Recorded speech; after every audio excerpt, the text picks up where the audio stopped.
my beautiful friends, and welcome to Tailor Made Beauty by Kris.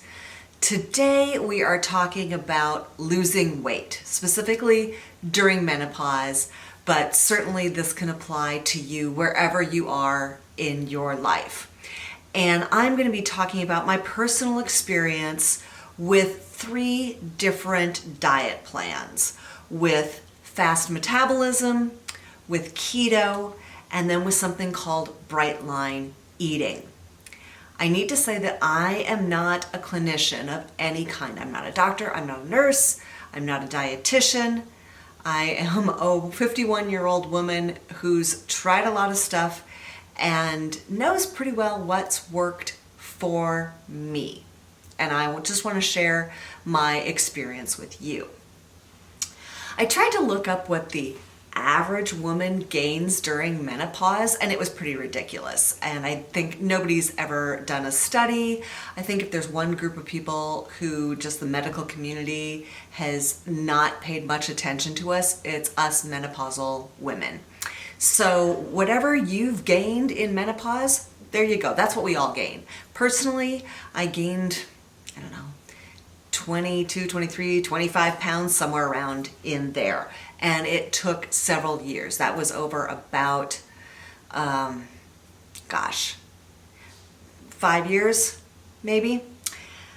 So, and I have been working on losing that weight for 5 years. I would always joke that, hey, of the 10 pounds I wanted to lose last year, I only have 15 left to go, until that became 20, and then it finally became more than that. So at the beginning of 2019, I decided I was going to get serious about losing weight, but I'm getting a little bit ahead of myself. I have been on this journey for over 5 years, and the first, diet that I really took to was Haylie Pomroy and the Fast Metabolism Diet. I saw her on PBS, and I really liked what she had to say. I was really intrigued, so I got her first 2 books. And she has, as she says, an Aggie background, agricultural. She was in Future Farmers of America. She had sheep that she was raising, and she saw how she could manipulate bodies of animals, not just sheep, but she was a vet tech. And she could see how our farmers and ranchers would change the feed of cows to fatten them up before they would take them to market. And she got really curious, if you can do that, if you can change animals' bodies like that, why not ours? And also, what role does food play in healing the body? So her claim of losing up to 20 pounds in 28 days, no, I did not hit that, but I want to say, I have the data. I think I lost about 10 pounds in 28 days doing the Fast Metabolism Diet. So let me tell you a little bit about what the FMD, Fast Metabolism Diet, is. Haylie's theory is you got to confuse it to lose it. And she breaks the week up into 3 phases. Phase 1 lasts 2 days, typically Monday, Tuesday. 2 is 2 days also, Wednesday, Thursday. Phase 3 is 3 days, Friday, Saturday, Sunday, and then you rinse and repeat. Phase 1 is what she calls the unwind phase, where you're going to unwind your stress and calm your adrenals. It is the high carb portion of the diet. So for example, breakfast, you get a grain and a fruit. And grains are the healthy grains. Things like brown rice, oatmeal, quinoa, wild rice, brown rice pasta, spelt or brown rice tortillas, rice milk.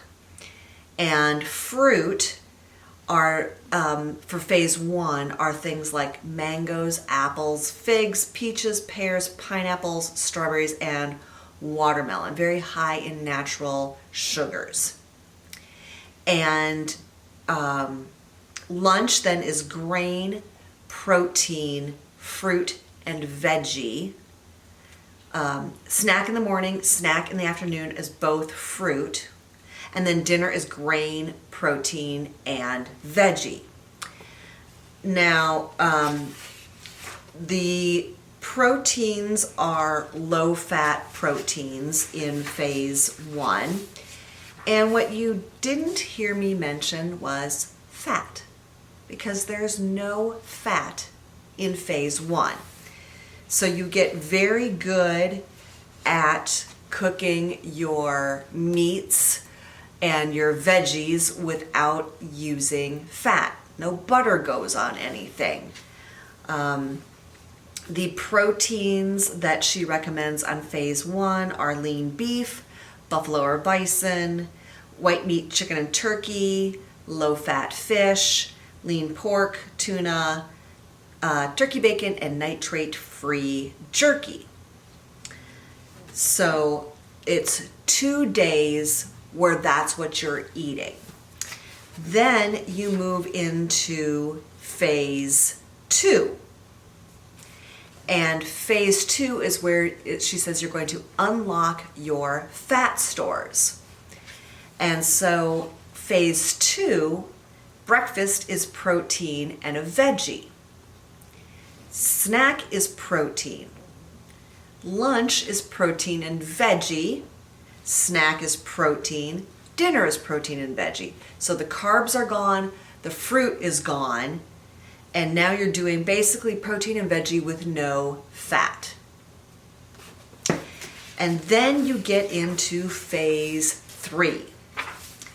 And phase 3 she calls unleash the burn. Your hormones, your heart, and heat. And phase 3 is healthy fats. So for breakfast in phase 3, you get fruit, but these are low glycemic fruits, a fat or protein serving, grain, and a veggie. So the fruit in the phase 3 portion is things like blackberries, blueberries, raspberries, cranberries, grapefruit, lemons, and limes.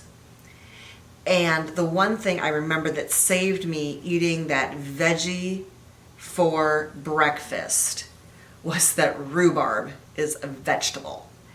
And I would use an artificial sweetener derived from sugar to sweeten my rhubarb. Anyway, snack is healthy fat and a veggie, so think like carrot sticks and hummus or something. Lunch, a fat or protein serving, veggie and fruit. Snack, healthy fat and veggie. And dinner, fat or protein, veggie, and a grain or a starch. So, like I said, I had luck with the Fast Metabolism Diet. What I liked is, I gotta say, like, phase 2 was the hardest for me, but it was only 2 days. I really could just suck it up, buttercup, for 2 days and get through it. What ultimately kind of did me in on it was I'd make something like for dinner for phase 1 and not really wanting to eat the same thing for dinner 2 nights in a row, I would make something else, and now I had all this phase 1 food that I couldn't eat for another week. And so logistically, because no one else in my family was really eating this way, it just didn't work out for me logistically. But if your family maybe also needs to lose some weight, or you're really good at cooking just for however many people are doing it and don't have leftovers, this might be really good for you. Also, if you get bored with an eating routine, then these different phases might just be enough of keeping it new and different for you, and that might work. Then she came out with, I think the next one she came out with was her book called The Burn. And she has 3 different burns in here. You take a quiz and you figure out whether you need the digestion burn, the inflammation burn, or the hormone burn. And they're all different days. I think the shortest one is the inflammation burn. That's 3 days. The digestion burn is 5 days. And the hormone burn is 10 days. And she claims that you can drop 3 in 3 days, 5 in 5 days, or 10 in 10 days. I did the hormone burn, and I have done the hormone burn probably 3 times. And I would lose, 6 or 7 pounds, not 10 pounds, but 6 or 7 pounds in 10 days, which is amazing. I mean, that is an amazing amount of weight loss. And for all of these burn plans of hers, you make a soup and you make a tea. And depending on, which burn you're doing will tell you what ingredients go in it. And then she's got recipes for breakfast, lunch, and dinner for all of the burns, and you have that soup and that tea a couple of times during the day, snack times, and then the meals. And then she's got boosts that you can do, and that might be something like a sauna or body brushing. There's smoothies for breakfast every morning. And so it might be, you add aloe vera juice to your smoothie, or you add an extra beet or something. But it's all these boosts that you can do. So I remember the very first time I did the hormone burn, I slept so well. Oh my gosh, I hadn't slept that well in years. So these are good because they're quick hits, right? Most of us can do just about anything for 10 days, and it's a pretty good payoff.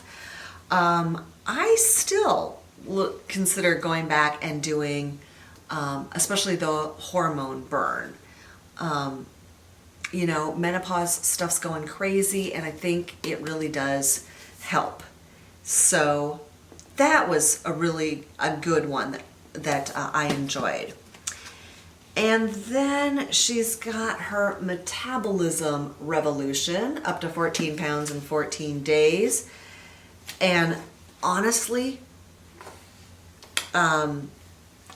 it's a little bit about like the FMD.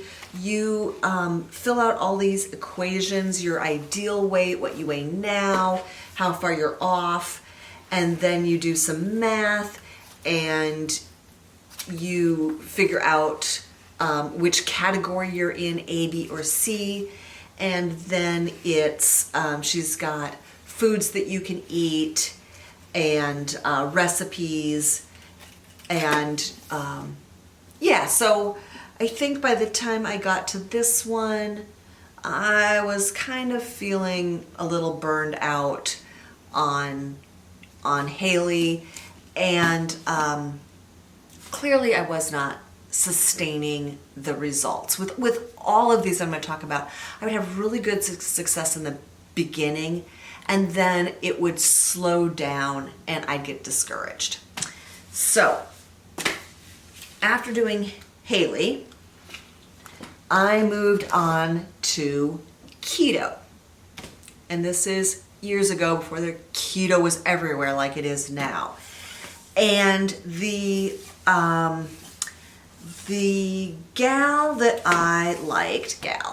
woman that I like, Maria Emmerich. And I started with her the 30-day ketogenic cleanse. And she's got recipes, and the one thing that I find really frustrating about keto is people talk about your macros. So how many grams of protein should you be eating every day? How many grams of veggies, carbs, all that. And everybody says, well, we can't tell you what your macro or what should the ratios be. We can't tell you. You've got to figure it out. So that was frustrating. But I gotta say, there were a lot of delicious recipes in here, which kept me from getting too bored and missing fruit and missing carbs. And I'm gonna show you the stack of cookbooks I have from her. Ketogenic comfort foods.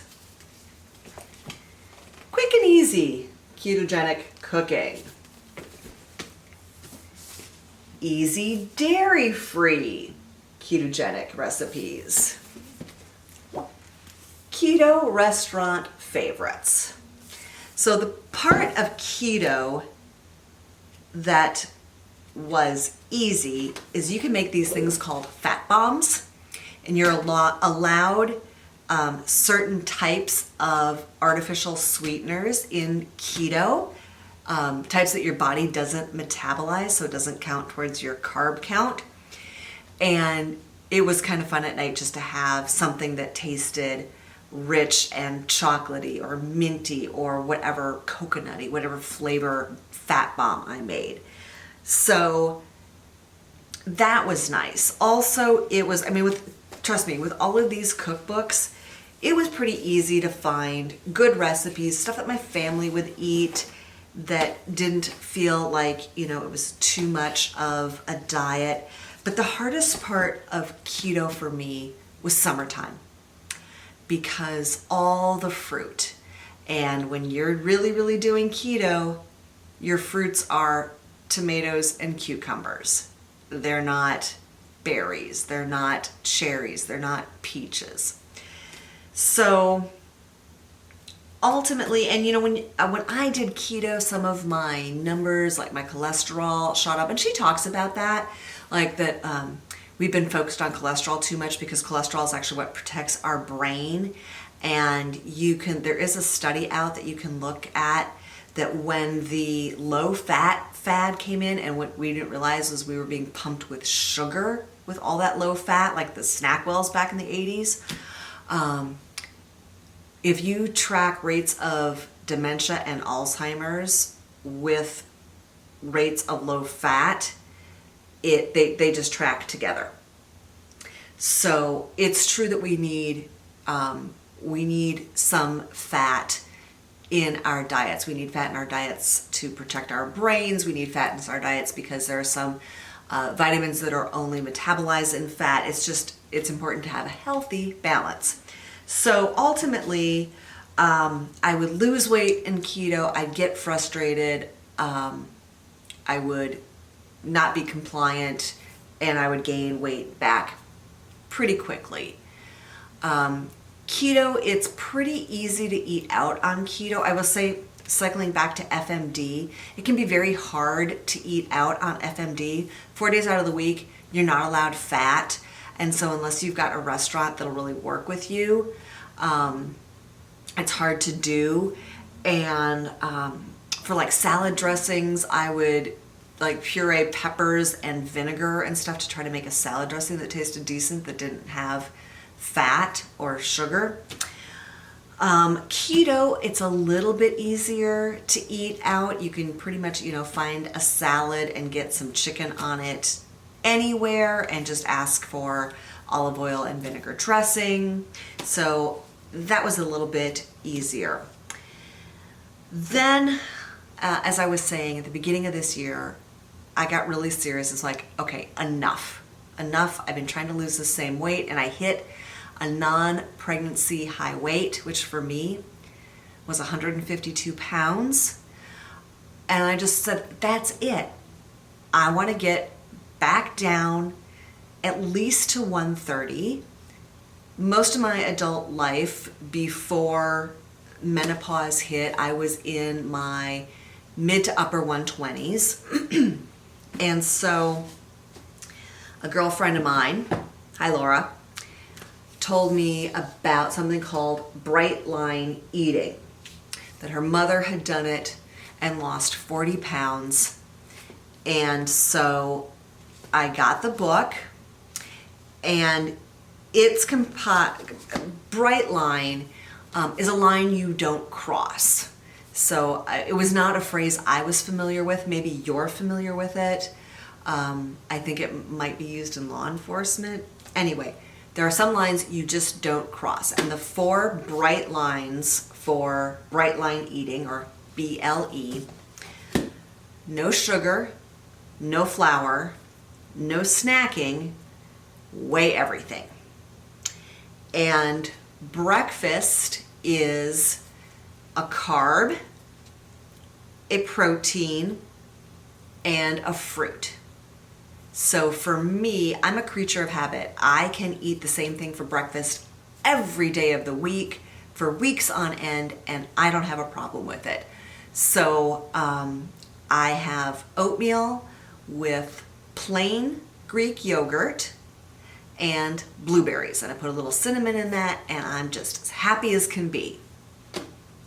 Lunch is a serving of protein. Meat protein for women is 4 ounces. A serving of veggies. Veggie is 6 ounces per serving. A fat serving. So she gives you measurements whether that's an oil, like for a dressing, or it's butter, or it's nuts, or it's a nut butter, or it's avocado. And then a serving of fruit, which is a 6 ounce serving of fruit. And then dinner is a serving of protein, a serving of veggie, another 6 ounce serving of veggie, and 8 ounces of salad, or I should say 8 ounces raw vegetables, and another serving of fat.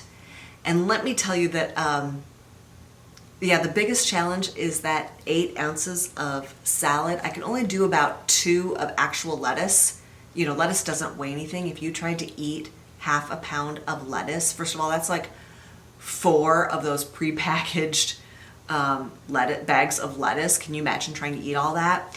So I do things like tomatoes, carrots, beets, artichoke hearts. Those weigh a lot. That's a really good way to get the weight of my salad up. Some people, if you do the math, it's 20 ounces of veggies a day. And some people split that 10 and 10, lunch and dinner. So sometimes I'll do 8 ounces of veggie at lunch, so my salad only has to be 6 ounces. And she has helped seriously overweight people lose tons of weight. And she has a quiz you take in here for your susceptibility. So, you know, some people get triggered by anything sweet. I am very low on the susceptibility scale. I'm about a 3 out of 10, so I do not rate as susceptible. And doing the bright line eating, I lost 20 pounds by the spring. It took me about 5 months. I was not 100% compliant, but I did lose 20 pounds. I got down to, actually I guess I lost 21. I got down to 131. It felt so good. I felt healthy. Clothes fit. I was in stuff that I hadn't worn in years.